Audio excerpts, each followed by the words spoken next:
हमारे पास जो है आज 11th क्लास में बिजनेस के अंदर जो चैप्टर है वो थर्ड यूनिट का सेकंड चैप्टर चैप्टर है आपके पास ग्लोबल एंटरप्राइजेस और मल्टीनेशनल कंपनी या जॉइंट वेंचर या पब्लिक प्राइवेट पार्टनरशिप क्या होता है। तो आइए डिस्कस करते हैं।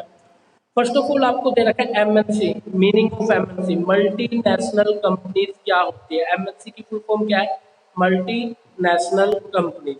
तो मल्टीनेशनल कंपनीज ऐसी कंपनी होती है जिनका बिजनेस एक से ज्यादा कंट्री के अंदर चलाया जाता है। इस टाइप की कंपनीज को बोला जाता है मल्टीनेशनल कंपनी, मतलब एमएनसी। ठीक है। Multinational companies are those company who cooperate या organize their business in more than one country, उसे मल्टीनेशनल कंपनी बोलते हैं। जैसे कि देखो एग्जांपल के तौर पे सैमसंग जो है वो साउथ कोरिया की एक कंपनी है और उस कंपनी का बिजनेस साउथ कोरिया के अलावा वर्ल्ड के 128 कंट्रीज में और चलाया जाता है। तो इस कंपनी को बोल दिया हमने मल्टीनेशनल कंपनी।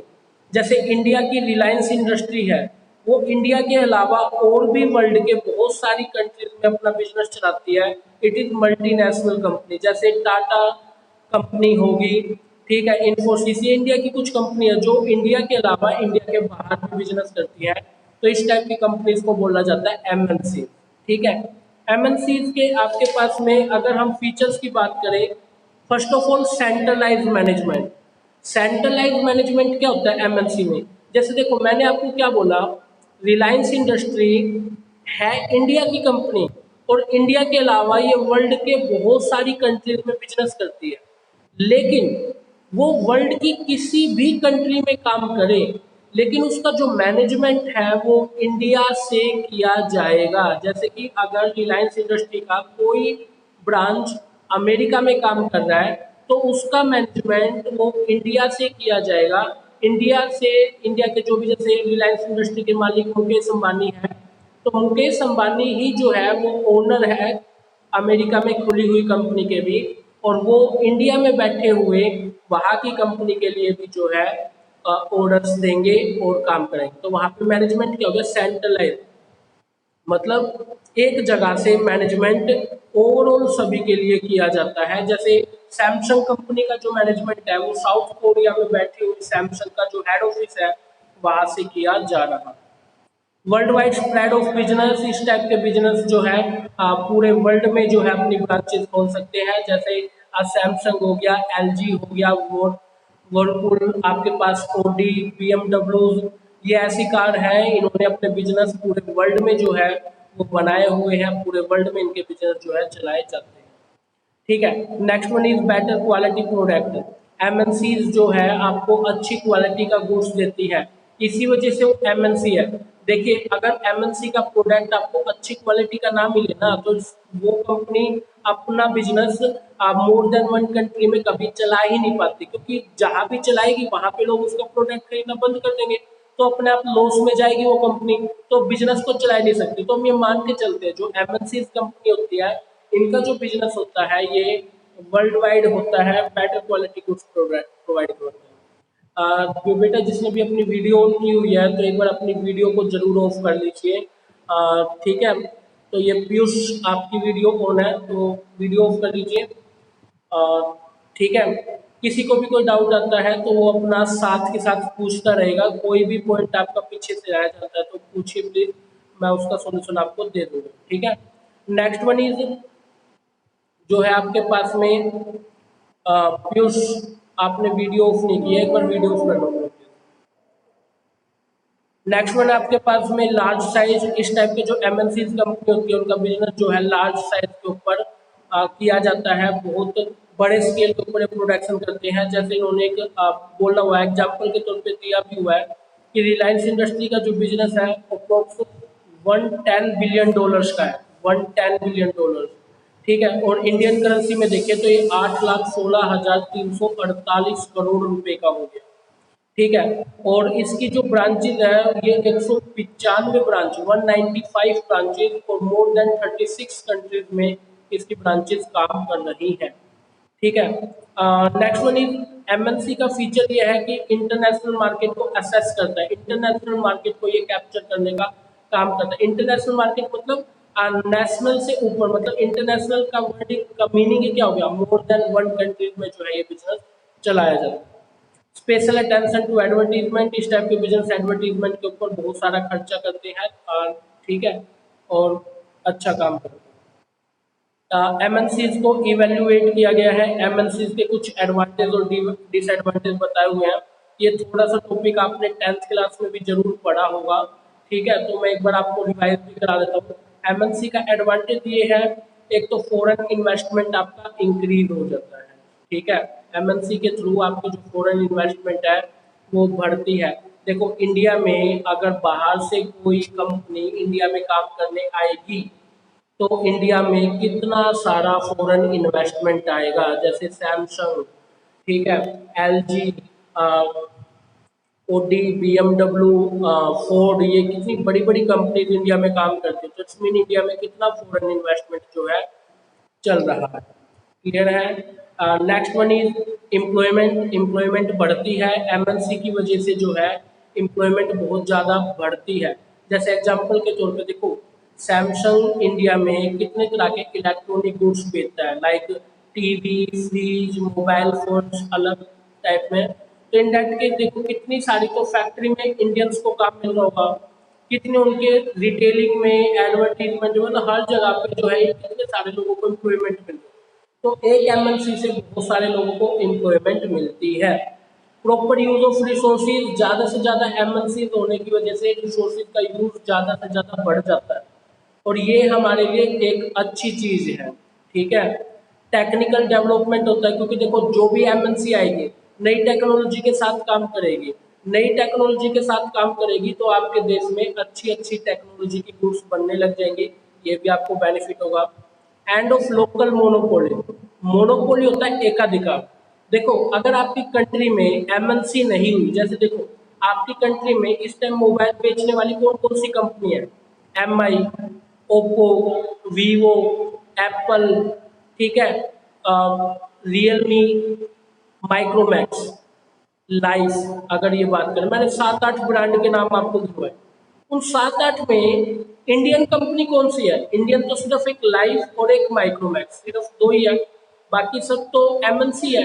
अगर मान लीजिए कल को ये एमएनसी कंपनी आपके इंडिया में काम नहीं करती, तो इट्स मीन सिर्फ माइक्रोमैक्स और लाइफ यही दो मोबाइल मिलेंगे आपको, और ये कंपनी वाले अपने मोबाइल को किसी भी रेट को आपको बेच सकते हैं, क्योंकि आपके पास कोई चॉइस नहीं है, आपके पास अदर कोई ऑप्शन अवेलेबल है ही नहीं। तो आपको या तो माइक्रोमैक्स का ही फोन लेना होगा या फिर लाइफ का जो रिलायंस का है, तो वो अपने फोन को किसी भी रेट पे आपको बेच सकते हैं। तो अगर आपके पास चॉइसेस अवेलेबल होंगी, जैसे एमआई हो गया, सैमसंग हो गया, रियलमी हो गया, एप्पल हो गया, कार्बन हो गया, ओप्पो हो गया, वीवो हो गया, इतनी सारी चॉइसेस अवेलेबल है, तो कंपटीशन बढ़ गया, कोई भी व्यक्ति ज़्यादा रेट पे आपको सामान नहीं बेच सकता, सब के सब आपको एक बेसिक रेट पे जो है सामान बेचेंगे और आप वो खरीद सकते हैं, ठीक है। मैनेजरियल डेवलपमेंट, इससे जो है आपका एक मैनेजरियल डेवलपमेंट होता है, ठीक है, ज़्यादा से ज़्यादा जो है आपके प्रबंधक, मैनेजमेंट के जो लोग होते हैं वो ज़्यादा हो जाते हैं, और इतना आपके बिजनेस के लिए बहुत ज़्यादा अच्छी बात है।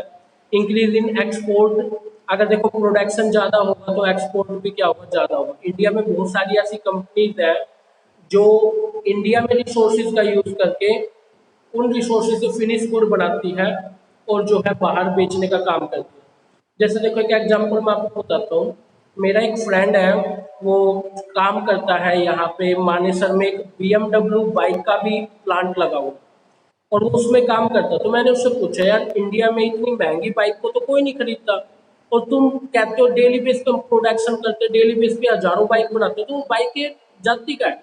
तो बोल रहा था कि भाई जो हम बाइक बनाते हैं ना उसकी कॉस्ट 10 लाख रुपए से भी ऊपर है, और वो इंडिया में तो कोई खरीदता ही नहीं उन बाइकों को। तो बोला हम प्रोडक्शन इंडिया में करते हैं और उन बाइकों को एक्सपोर्ट कर देते हैं बाहर, लाइक यूएसए में, जापान में, चाइना में, इनमें, और वहां पे उन बाइकों को बेचा जाता है। तो देखो इंडिया में रिसोर्सेज का यूज करके वहां से फिनिश गुड बना करके और हम उन्हें बाहर बेचने का काम कर रहे हैं, तो इससे भी जो है काफी बेनिफिट मिलता है एमएनसी। अगर डिसएडवांटेज की बात करें, एमएनसी के क्या डिसएडवांटेज है, एक तो डोमेस्टिक इंडस्ट्रीज को खतरा है, बिल्कुल है। अभी देखो, माइक्रोमैक्स और लाइफ इंडिया के मोबाइल प्रोड्यूस कंपनीज है, लेकिन इनको खरीदता कौन है? मुश्किल से 5% लोग भी माइक्रोमैक्स और लाइफ के मोबाइल नहीं खरीदते। 95% जो मोबाइल है वो बाहर की कंपनीज के बिकते हैं। इट्स मीन इंडिया की कंपनी को कितना खतरा है। ठीक है। रिटेशन ऑफ प्रॉफिट, जो प्रॉफिट होता है ना, अब एक चीज हमेशा याद रखें, एमएनसी कंपनी का जो हेड ऑफिस है वो उस देश में होगा जहां से उस कंपनी का ओरिगन हुआ, जहां से वो कंपनी बनाई गई है। जैसे देखो, सैमसंग का हेड ऑफिस कहाँ है? South Korea.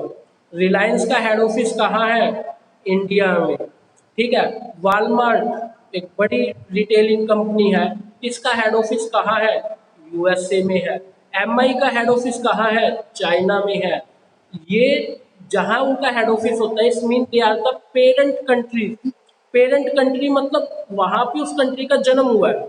तो जितना भी प्रॉफिट हम कमाएंगे ना अलग अलग कंट्री से, वो सारा का सारा प्रॉफिट पेरेंट कंट्री में जा करके ऐड होगा। तो हमारे पास जो प्रॉफिट है वो प्रॉफिट कहाँ चला जाएगा? उनकी पेरेंट कंट्री के अंदर। ठीक है।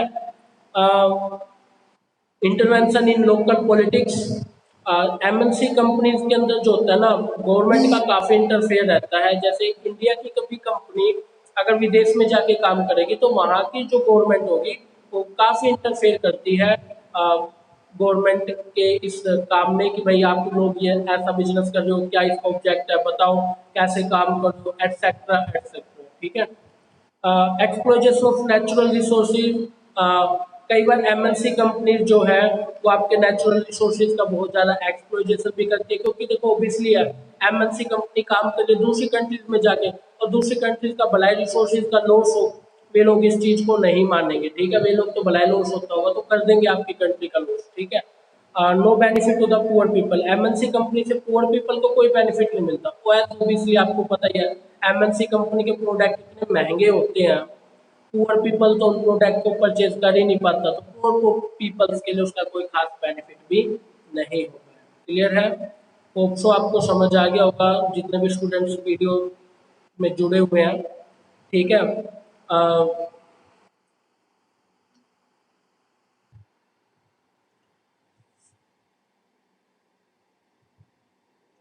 सुनो भी एक बार के लिए ध्यान से।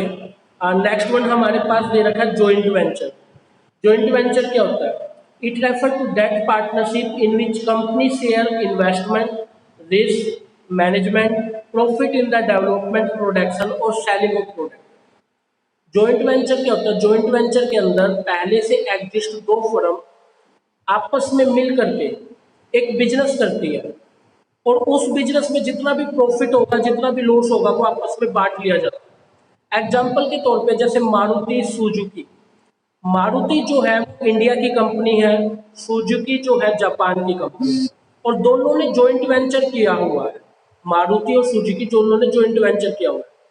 सुजुकी के जो प्रोडक्ट है वो इंडिया में बिक जाते हैं मारुति की वजह से, और मारुति की जो प्रोडक्ट है वो बिक जाते हैं कहाँ पे? जापान में, सुजुकी की वजह से। जितना भी प्रॉफिट होता है, लॉस होता है, जो भी उन्होंने अपने टर्म एंड कंडीशन बना रखे उसके अकॉर्डिंग प्रॉफिट लॉस को, रिसोर्सेज को डिस्ट्रीब्यूट कर दिया जाता है मारुति में और सुजुकी के अंदर। ठीक है। इसी टाइप से जैसे हीरो होंडा ने भी जॉइंट वेंचर किया था कभी, अभी तो दोनों अलग हो गया, हीरो अलग हो गया, होंडा अलग हो गया, लेकिन कभी तो मिलके काम करते थे। बजाज अलियांस, जैसे बजाज इंडिया की कंपनी है, अलियांस स्विट्जरलैंड की कंपनी है, दोनों मिलकर के काम कर रहे हैं। ठीक है। तो इसमें ये जॉइंट वेंचर है आपके पास, और जो हम देखने को मिलता है। इसके बेनिफिट क्या है?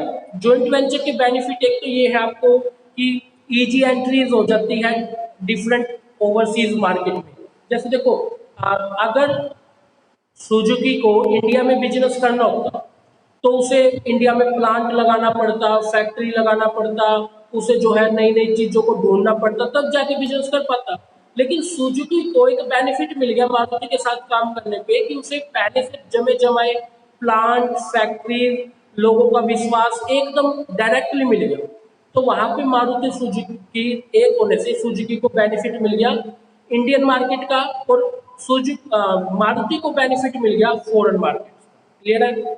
रिस्क इज मिनिमाइज, रिस्क को कम किया जा सकता है। जैसे देखो, अगर एक व्यक्ति बिजनेस करता हो तो सारा रिस्क उसमें बटेगा, लेकिन सभी मिलकर के बिजनेस कर लें, 2 से 3 कंपनी मिलकर के बिजनेस कर ले तो इट्स मीन रिस्क सब में बट गया, तो इट्स मीन आपका रिस्क क्या हो जाएगा, कम हो जाएगा। टेक्नोलॉजिकल एक तो आपको बेनिफिट मिल जाएगा, ये बड़ा पॉइंट है। ठीक है, जैसे देखो, मारुति कंपनी को टेक्निकल बेनिफिट मिला सुजुकी का। सुजुकी जिस टेक्निक से अपने प्रोडक्ट डेवलप करता था उसका डायरेक्ट बेनिफिट मिल गया मारुति को, एक बड़ी चीज। और कंपेटिटिव स्ट्रेंथ स्ट्रेंथ आपकी बढ़ जाती है क्योंकि रिसोर्सेज आपके ज़्यादा हो जाते हैं। और reduction in cost, production cost day by day क्या हो जाती है, कम। क्योंकि देखो, सुजुकी के मिल जाने की वजह से मारुति लार्ज स्केल पर प्रोडक्शन करने लगे। जब भी हम प्रोडक्शन को लार्ज स्केल पे करेंगे हमारी कॉस्ट कम हो जाती है। एग्जांपल देता हूँ मैं आपको। मान लो क्लास में 10 बच्चे हैं, ठीक है। एक बच्चे से फीस मिलती है स्कूल को 5,000 रुपये, तो स्कूल को टोटल फीस 50,000 मिली होगी। मान लो स्कूल ने उन्हीं बच्चों को पढ़ाने के लिए 1 लाख रुपए के टीचर रखे हुए हैं। कितने रुपए के टीचर, 1 लाख रुपए के टीचर रखे हुए हैं। अब वो टीचर तो 10 बच्चों को पढ़ाने के भी कितने लेंगे, 1 लाख रुपए लेंगे। तो स्कूल की कॉस्ट देखा जाए तो दुगनी होगी, क्योंकि रुपए तो मिल गए बच्चों से 50,000 और खर्चा हो रहा है 1 लाख रुपए का। मानते हो इसी चीज को। लेकिन मान लो क्लास में अभी बच्चे हो जाए 50, 10 से बच्चे हो जाए 50, एक बच्चे से 5,000 के हिसाब से टोटल फीस कितनी होगी, 2.5 लाख रुपए की। टोटल फीस कितनी होगी, 2.5 लाख रुपए। मानते हैं इस चीज को, क्लियर है ये वाली चीज। टोटल फीस मिल गई 2.5 लाख। अब टीचर को तो 10 बच्चे पढ़ाने के भी लाख रुपए मिलेंगे, 50 बच्चों को पढ़ाने के भी लाख रुपए मिलेंगे। तो देखा जाए तो जब प्रोडक्शन बढ़ा, 10 बच्चों से 50 बच्चे हुए, तो टीचर की कॉस्ट क्या होगी, कम होगी ना। तो जितने ज़्यादा प्रोडक्शन ज़्यादा होगा, कॉस्ट क्या हो जाती है, कम हो जाती है। यही है आपका मेथड। ठीक है, नेक्स्ट वन आपको पास दे रखा PPP. PPP means public private partnership. Public private partnership एक ऐसा फॉर्म होता है बिजनेस का, इसमें क्या होता है कि गवर्नमेंट ना अपने किसी काम को करवाने के लिए प्राइवेट लोगों की मदद ले लेती है, और फिर प्राइवेट लोग उस गवर्नमेंट को काम को अपने साथ मिल करके करते हैं। एग्जाम्पल के तौर पे, जैसे गवर्नमेंट को रोहतक झज्जर रेवाड़ी एक हाईवे बनाना था। अब गवर्नमेंट क्या करेगी, उसके लिए ना टेंडर निकालेगी कि भाई कोई भी प्राइवेट कंपनी, जैसे डीएलएफ एक बड़ी कंस्ट्रक्शन कंपनीज है, सहारा एक बड़ी कंस्ट्रक्शन कंपनी है, रिलायंस बड़ी कंस्ट्रक्शन कंपनीज है, ठीक है, अदानी समूह एक बड़ी कंस्ट्रक्शन कंपनी है, लेकिन सब प्राइवेट सेक्टर की कंपनी है। अब उनको एक टेंडर पास किया जाएगा कि भाई बोली लगाओ, कोई भी व्यक्ति गवर्नमेंट के इस हाईवे को बना देगा, इस हाईवे को गवर्नमेंट को बनाने की मदद करेगा, तो गवर्नमेंट उसके बदले में उसको टोल वगैरह लगाने में मदद करेगी, टोल पे उसकी इनकम होगी, बेनिफिट कई तरह के उसको प्रोवाइड करवाए जाएंगे। तो वहां पे ये जो हाईवे बनना है ये गवर्नमेंट का बनना है, लेकिन उसमें मदद करना है प्राइवेट सेक्टर। तो यहाँ पे पब्लिक और प्राइवेट सेक्टर दोनों मिलकर के काम कर रहे हैं, इसको बोलते हैं पब्लिक प्राइवेट पार्टनरशिप। मतलब गवर्नमेंट की प्राइवेट सेक्टर के साथ में पार्टनरशिप। इस टाइप की पार्टनरशिप जो है रोड बनाने में, रेलवेज बनाने में, ब्रिज बनाने में, स्कूल कॉलेज यूनिवर्सिटीज हॉस्पिटल्स बनाने में, ठीक है, एनर्जी प्लांट्स लगाने में, इन टाइप्स में इसकी जो है यूज किया जा सकता है। ठीक है, तो इसके फीचर्स आपके पास हो जाएंगे। इसमें फीचर्स में आप पढ़ोगे तो गवर्नमेंट का रोल कम हो जाता है, गवर्नमेंट के एक्सपेंसेस थोड़े कम हो जाते हैं, प्राइवेट सेक्टर को मोटिवेशन मिलता है, प्राइवेट सेक्टर में रोजगार बढ़ने लगते हैं। ठीक है, गवर्नमेंट को अपने बजट में थोड़ा सा कम एक्सपेंस करना पड़ेगा, प्राइवेट सेक्टर में ज़्यादा इन्वेस्टमेंट हो जाता है। ये सब चीज़ इस पीपीसी के फीचर्स में आ जाए। क्लियर है, तो ये था हमारा कंप्लीट सेकंड चैप्टर, और इसी के साथ हमारी यूनिट 3 भी कंप्लीट हो गई है। ठीक है, तो ये हमारे लिए आज का जो है आपके पास टॉपिक था, जिसमें हमने कंप्लीट थर्ड यूनिट को जो है डिस्कस कर लिया। ठीक है स्टूडेंट।